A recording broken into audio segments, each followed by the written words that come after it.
తల్లిదండ్రులు మాట్లాడిన మాటలు ఏవి ఉంటాయో అవి పిల్లల యొక్క జీవితాన్ని తీర్చిదిద్దుతాయి. సచిన్ టెండూల్కర్ తన చరిత్ర రాసుకున్నప్పుడు అందులో ఒక మాట రాశాడు. ఆయన అంతర్జాతీయ స్థాయిలో క్రికెట్ ఆడడానికి మొట్టమొదటి బయలుదేరుతూ వాళ్ళ నాన్నగారి దగ్గరికి వెళ్ళి నమస్కారం చేశాడు. నాన్నగారు నేను అంతర్జాతీయ స్థాయిలో క్రికెట్ ఆడబోతున్నాను, నాకు విశేషమైన కీర్తి ప్రతిష్టలు డబ్బు రాబోతున్నాయి, నన్ను ఆశీర్వదించండి. వాళ్ళ నాన్నగారు భుజాలు రెండు పట్టుకుని పైకెత్తి, నా కొడుకు అంతర్జాతీయ స్థాయి క్రికెటర్ అంత ఖ్యాతి తెచ్చుకుంటే నేను ఎంతో ఆనందిస్తాను.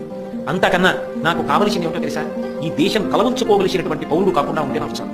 ఈ దేశం సంతోషించే పౌరుడిగా బ్రతకడం మాత్రం నాకు కావాలి అని చెప్పాడు. ఆ మాట నాకు ఎప్పటికీ జ్ఞాపకం ఉండిపోయిందని టెండూల్కర్ బొంబాయిలో ఇల్లు కట్టుకుంటుంటే ఆ వీధిలో ఉన్న వాళ్ళందరికీ వ్యక్తిగతంగా ఉత్తరాలు రాసి ఇంటికి పట్టుకెళ్ళి ఇచ్చాడు. నేను ఇల్లు కట్టుకుంటున్నాను, పెద్ద పెద్ద చప్పుళ్ళు అవుతాయి, సుక్కులు పెట్టి కొడతారు, టెండూల్కర్ మా వీధిలోకి వస్తున్నాడని మీరు ఓర్పుగా భరించడానికి సిద్ధపడుతున్నందుకు, నా వలన జరగబోయే కష్టాన్ని ఓర్చుకోవడానికి మీరు సిద్ధపడుతున్నందుకు మీ అందరికీ ముందే ధన్యవాదాలు చెప్తున్నానని వీధిలో ఉన్న ఇళ్లన్నింటికి వెళ్ళి ఉత్తరాలు ఇచ్చాడు. టెండూల్కర్ అంటే క్రికెట్ ఆడేవాడే కాదు, అంత శీలవైగా ఉన్నవాడు.